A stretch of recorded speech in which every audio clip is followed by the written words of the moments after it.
নমস্কার, পশ্চিম মেদিনীপুর থেকে পুতুলের হোম কিচেনে আপনাদের সকলকে জানাই স্বাগত। আশা করি আপনারা সকলেই খুব ভালো আছেন, আমিও খুব ভালো আছি। আজকে আপনাদের দেখাবো কাবলি ছোলা দিয়ে চানা মশলা। চানা মশলা তো এর আগেও আমি দেখিয়েছি আলু দিয়ে, আজকে শুধু কাবলি ছোলা দিয়ে দেখাবো। তো শেষ পর্যন্ত ভিডিওটা দেখার জন্য আপনাদেরকে অনুরোধ রইল, প্লিজ ভিডিওটা শেষ পর্যন্ত দেখবেন। আর যে দিদিভাই আমাকে প্রত্যেকটা ভিডিওতে লাইক দিয়ে আমাকে কমেন্ট করেন, আমার ভীষণ ভালো লাগে। আপনি এইভাবে আমার সাথে আছেন দেখে প্রত্যেকটা ভিডিওতে আমি খুব খুশি হই।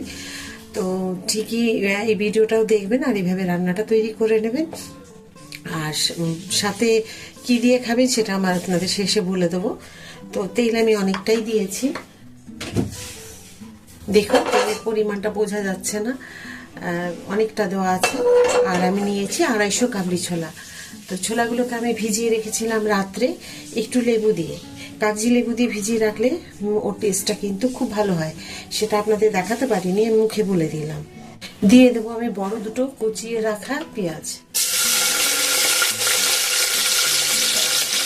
দিয়ে দেবো দুটো তেজপাতা। এখন এবার আমি একটুখানি পাতা দিয়ে এটাকে তেলের সাথে মিশিয়ে দেবো।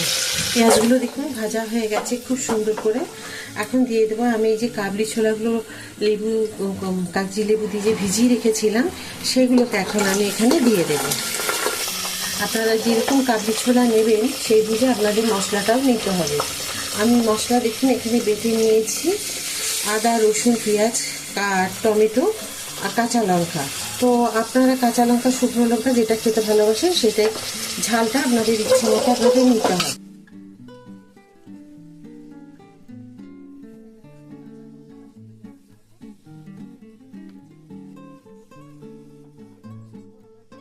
মশলা আদা, রসুন, পেঁয়াজ, টমেটো, তো এখানে দিয়ে দিয়েছি আমি সমস্ত কিছু।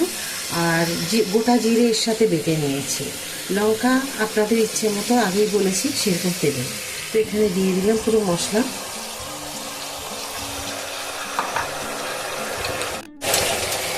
দিয়ে দেবো এখানে আমি পরিমাণ মতো হলুদ, দেবো এখানে পরিমাণ মতো নুন। প্রথমে আমি ছোটো চামচের 2 চামচ দিলাম, একটু দিব রেড চিলি পাউডার। এবার খুব ভালো করে মশলাগুলো দিয়ে, যেমন আমরা মাংস রান্না করি কষিয়ে, সেই রকম কষিয়ে নিতে হবে। এখানে খুব ভালো করে কষিয়ে নিতে হবে যতক্ষণ না এর জলটা ভালো করে শুকিয়ে যাচ্ছে। তবে আপনাদের একটা কথা বলি, সবসময় একটা কথা জেনে রাখবেন যে কাবলি ছোলা যদি সেদ্ধ করে কুকারে তারপর রান্না করেন তার স্বাদ কিন্তু একরকম হবে, আর কুকারে দিয়ে যদি রান্না করেন তার স্বাদ একরকম হবে। এর আগেও আমি যে চানা মশলা রান্না করেছি আলু দিয়ে, তখন আপনাদের বলেছিলাম তার মশলা একটু আলাদা আছে, আপনারা দেখলে বুঝতে পারবেন। তো দেখুন আমার কিন্তু খুব সুন্দরভাবে কষানো হয়ে গেছে, আর এত সুন্দর একটা গন্ধ আসছে না। এবার দিয়ে দেবো আমি একটু চানা মশলা। আপনারা চাইলে দিতেও পারেন, নাও পারে, তবে দিলে আরও টেস্টটা খুব ভালো হয়। আমি দিয়ে দিলাম এখানে চানা মশলার হাফ ছিল, আমি হাফ দিয়ে দিলাম। কিংবা জল বাটিতে ছিল সেটা, এখানে গরম জলে ব্যবহার না করলেও চলবে, এনে ঠান্ডা জলও আপনারা দিতে পারেন। দুটো সিটি পড়ে যাবে, তারপরে আমি একদম লো ফ্লেমে রেখে দেবো অন্তত 15 থেকে 20 মিনিট।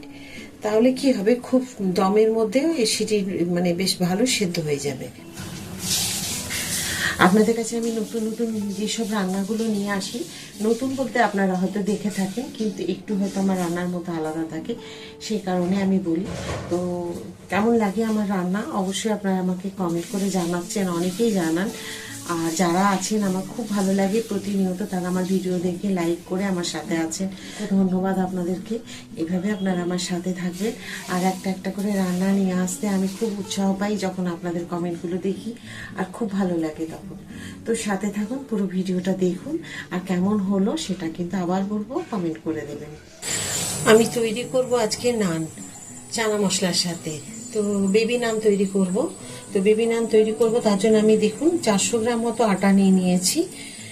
আর দেব এখানে বেকিং পাউডার 1.5 চামচ দিলাম, বেকিং সোডা দিলাম ছোট চামচের হাফ চামচ নিলাম, পরিমাণ মতো নুন, চিনি গুঁড়ো করে রাখা ছিল সেই চিনি দিয়ে দিচ্ছি 3 চামচ, দেব পরিমাণ মতো একটু তেল, দেব 100 গ্রাম দই, আমি একটু বেশ ভালো করে ফাটিয়ে রেখেছি দইটাকে, তারপরে এর মধ্যে দিয়ে দেব। এবার দিয়ে দেবো একটা ইনো। আপনারা চাইলে এর থেকে বেশি দিতে পারেন, এখানে চাইলে আপনারা দুধ দিতে পারেন, আমি দুধ দিইনি। আমি এর আগে দুধ দিয়েও দেখিয়েছি, দুধ ছাড়াও এটা করা যায়, সেটার জন্য আপনাদের দেখাচ্ছি। তো দইয়ের পরিমাণটা একটু বেশি দিয়ে দিলে ভালো হয় আর কি। তো এটাকে খুব ভালো করে মিশিয়ে নেবো এখন আমি হাত দিয়ে। তারপর এটাকে আমি একটু একটু করে জল দিয়ে মাখবো। আপনারা চাইলে গুঁড়ো দুধও দিতে পারেন, যে চায়ে খাই আমরা দুধ, সেই দুধ। দেখুন আটা আমার যে ময়দা খুব সুন্দরভাবে মেখে নিয়েছি, আমি তেল আর কিছু দিইনি। এখন এটা খুব ভালো করে ঢেকে দেব। এভাবে চাপা দিয়ে আমি রেখে দিলাম। এখন 3 থেকে 4 ঘন্টা এভাবে ঢাকা দেওয়া থাকবে। দেখুন আমি চলে এসেছি 4 ঘন্টা পরে। তো 4 ঘন্টা পর এসেছি, দেখে নিই ময়দাটা কিরকম ফুলেছে। দেখুন ফুলে ডবল হয়ে গেছে, দেখতে পাচ্ছেন? এর ভেতরে যে হাওয়া, সেটাকে বের করে দিতে হবে, তা নাহলে আবার একটুখানি হাত দিয়ে বেশ ভালো করে মেখে নিতে হবে। দেখুন এই যে কি সুন্দর দেখুন হয়েছে। এইভাবে যদি না ফোলে না, তাহলে কিন্তু নান, বেবি নান বলুন বা বাটার নান, কোনো নানই সেই রকম খুব একটা ভালো হয় না। তো দেখবেন যাতে এইভাবে ফুলে যায়। তারপরে কিন্তু এইভাবে একটু হাতে ভালো করে মেখে নিতে হবে। একটু হাতে ময়দা হোক তেল হোক লাগিয়ে সুন্দর করে এটাকে মেখে নিতে হবে। দেখুন আমি একটু হাতে তেল নিয়ে নিয়েছি, দিয়ে এইভাবে ভালো করে একটুখানি মেখে নেব। এই পাশ ওপাশ করে ঘুরিয়ে এইভাবে ভালো করে মেখে নিতে হবে। আর দেখুন হাতে লাগছে না এখন, এইভাবে মেখে নিলে। যে বেবি নানের সাইজ যেরকম আপনারা করবেন, ঠিক ওইভাবে সাইজগুলোকে করে নিতে হবে। বেবি নানের জন্য দেখুন আমি লিচিগুলো কী রকম তৈরি করেছি। আমরা বাড়িতে যে এরকম পাতলা পাতলা রুটি তৈরি করে খাই, সেই রকম ধরনের বেবি নানগুলো আমরা সাইজ করেছি। আপনি চাইলে থেকে বড়ও তৈরি করতে পারেন, তবে এই সাইজটা কিন্তু আমি দেখেছি বিয়েবাড়ি বা অনুষ্ঠান বাড়িতে দেওয়া হয়। একটা চাকি বেলুনিতে দেখুন আমি পুরো তেল বুলিয়ে নিয়েছি। এটা একদমই আটা দিয়ে বেলবো না বা ময়দা দিয়ে বেলবো না, বেলনিতেও খুব ভালো করে তেল মাখিয়ে নিয়েছি। কড়াইয়ে তেল দিয়ে দিয়েছি, গরম করে হয়ে গেলে তারপর এটাকে ভেজে নেব হাই ফ্লেমে বা মিডিয়াম ফ্লেমে। তো এইভাবে আমি বেলে নিচ্ছি। দেখুন খুব তাড়াতাড়ি হয়ে যায়। আমি এইরকম সাইজ করব। আপনারা চাইলে এর থেকে বড়ও করতে পারেন বা ছোট করতে পারেন। দেখুন একটাতে আমি এইরকমভাবে সাদা পেপার দিয়ে দিয়েছি, আর এইভাবে এক একটা করে নান এইভাবে আমি ছেঁকে নেব। আবার এভাবে একটা দিয়ে দেব।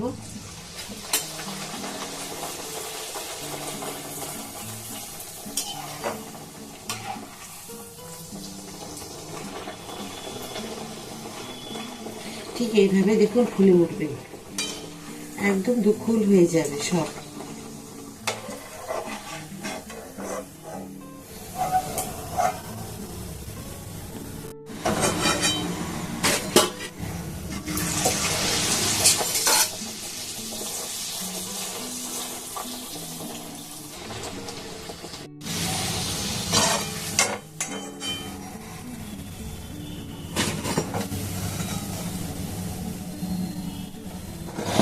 দেখুন আমার সব নানগুলো ভাজা হয়ে গেছে, আর প্রত্যেকটা কিন্তু এইরকমই ফুলেছে।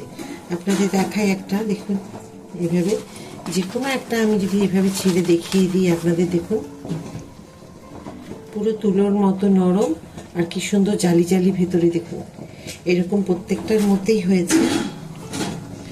এই দেখুন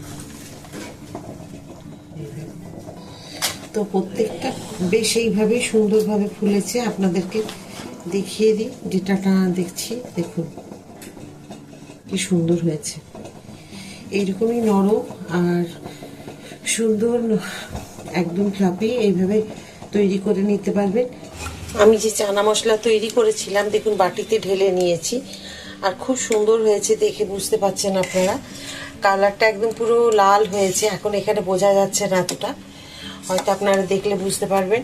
এইরকমই কিন্তু আমরা যে কোনো অনুষ্ঠান বাড়িতে খেয়ে থাকি। এটা একটুখানি ঠান্ডা হয়ে গেলে এটা বসে যাবে। দেখুন আজকে আমার নান আর চানা মশলা রেডি, খুব সুন্দর হয়েছে। আমি তো বলবো সবসময় সব রান্নাতেই আমার, আশা করি আপনাদেরও আজকে এই আমার রান্না যে আমি করেছি নান আর চানা মশলা, তো আপনাদের নিশ্চয়ই খুব ভালো লেগেছে। আর শেষ পর্যন্ত ভিডিওটি দেখার জন্য আপনাদেরকে অসংখ্য ধন্যবাদ। এইভাবেই আপনারা আমার সাথে থাকবেন আর পাশে থাকবেন। আমার এই নতুন নতুন ভিডিওগুলো একটু বেশি করে শেয়ার করে দেবেন, যাতে আমার নতুন বন্ধুদের কাছে পৌঁছে যায়, সেইভাবে যেন তারাও তৈরি করে নিতে পারে। আর আপনাদের আবার মনে করিয়ে দেবো, প্লিজ লাইক সাবস্ক্রাইব করতে একদম ভুলবেন না। যেমন আপনারা আমার প্রতিটা ভিডিওতে সবসময় সাথে থাকেন, ওইভাবে সাথে থাকবেন। আবার একটা নতুন ভিডিওতে নতুন রান্না নিয়ে আপনাদের কাছে আমি চলে আসবো। সবাই খুব ভালো থাকুন, এই বলে আজকের ভিডিওটা শেষ করব। নমস্কার।